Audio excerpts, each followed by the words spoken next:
Assalamualaikum warahmatullahi wabarakatuh. Perkenalkan, nama saya Zaza Ningrum, NIM A1200007 kelas 1A, Prodi S1 Keperawatan. Komunikasi terapeutik pada gangguan jiwa.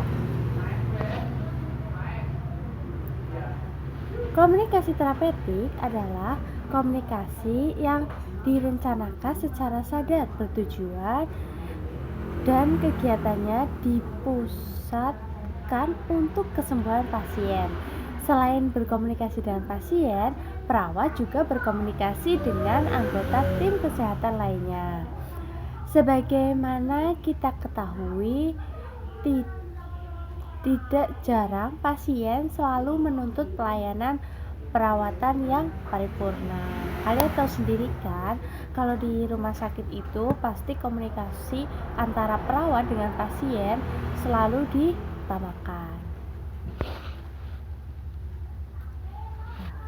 Komunikasi pada ODGJ, yaitu sakit yang dialami bukan karena sakit secara fisik saja, tapi psikologis atau jiwa juga, karena mengalami gangguan emosi, pola pikir, dan perilaku.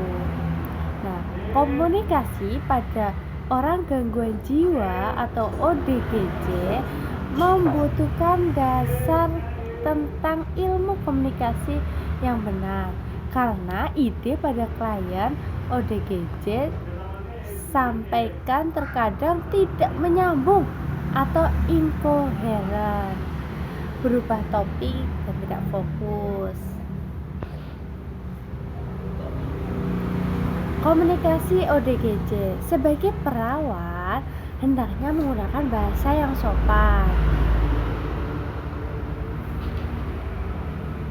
menghargai terhadap pasien gangguan jiwa. Komunikasi dengan pasien gangguan jiwa menggunakan teknik komunikasi yang tepat, yaitu menggunakan broad opening, listening focusing, restarting, silent, theme indication, clarification, reflection, dan lain sebagainya. Nah, yang selanjutnya yaitu sikap terapeutik, seperti berhadapan, mempertahankan kontak mata, lalu sedikit membungkuk ke arah pasien, ke arah klien, mempertahankan sikap terbuka, rileks, berjabat tangan. Nah, berhadapan itu mempunyai makna, itu menunjukkan saya siap membantu Anda, dapat melihat secara jelas respon verbal dan non-verbal. Dan mempertahankan kontak mata itu tujuannya adalah untuk menghargai klien dan menyatakan keinginan untuk tetap berkomunikasi tentunya. Selanjutnya itu membungkuk ke arah klien, itu menandakan bahwa menunjukkan klien untuk mendengarkan, kita mau mendengarkan klien gitu ya.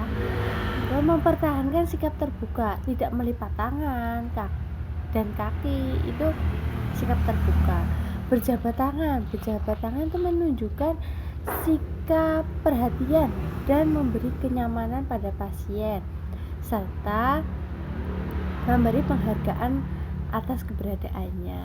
Ya, sampai sini masuk ya.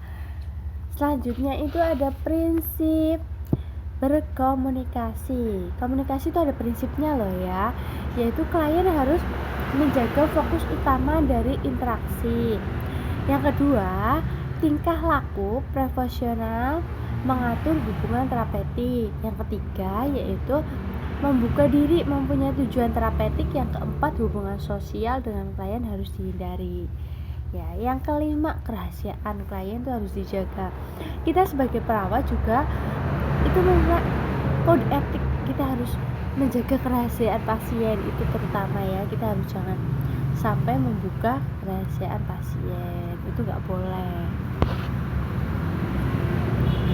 Nah, trik komunikasi pada pasien ODGJ, pada pasien harga diri rendah, yaitu pasien Pasien harga diri rendah, kronik, HDR banyak diberi pujian. Nah, strategi pelaksanaan pada pasien HDR yaitu identifikasi aspek positif dan kemampuan pasien, membantu pasien dalam mengidentifikasi kegiatan yang dilakukan sesuai kemampuan, membantu pasien memilih kegiatan yang dilakukan, terus latih pasien kegiatan yang sudah dipilih. Nah, trik komunikasi pada pasien ODGJ dengan halusinasi kita harus tahu ya. Berarti memperbanyak aktivitas, berbanyak bercakap-cakapan dengan pasien lain atau perawat. Nah, strateginya yaitu bantu pasien mengenal halusinasi, jenis, isi, waktu, frekuensi, situasi. Nah, latihan pasien cara menghargai, lalu diskusi bersama pasien 5 benar minum obat, itu juga harus dikasih edukasi pasiennya. Latihan pasien cara bercakap-cakap, latihan pasien mengobrol harmonisasi dengan aktivitas harian. Nah, trik komunikasi pada ODGJ dengan isolasi sosial. Strategi pelaksanaan pada pasien isolasi sosial yaitu yang pertama, bantu pasien mengenal penyebab isolasi sosial. Terus ajarkan pasien ya berkenalan dengan bertahap, ya berkenalan itu secara bertahap dengan satu orang sambil melakukan kegiatan atau aktivitas harian. Latih pasien berkenalan dengan 2 orang atau lebih biar dia tuh tahu. Nah, latih pasien berkenalan secara bertahap dan menambah teman ya. Sampai di sini paham ya. Selanjutnya yaitu trik komunikasi pada ODGJ dengan perilaku kekerasan. Nah ya, strateginya itu yaitu pelaksanaan pada pasien RPK ya. Bantu pasien mengenal RPK, itu penyebabnya apa, tanda gejalanya apa, akibatnya apa. Ajarkan pasien cara mengontrol marah, itu terutama ya. Selanjutnya itu ajarkan pasien latihan fisik 2 dengan melakukan kegiatan sesuai hobi. Terus latih pasien cara asertif, yaitu mengungkapkan, meminta, menolak dengan cara yang baik.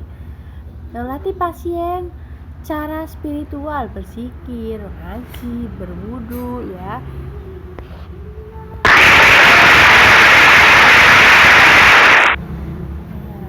Alhamdulillah, itu materinya ya. Kalau begitu, saya pamit terlebih dahulu. Assalamualaikum warahmatullahi wabarakatuh.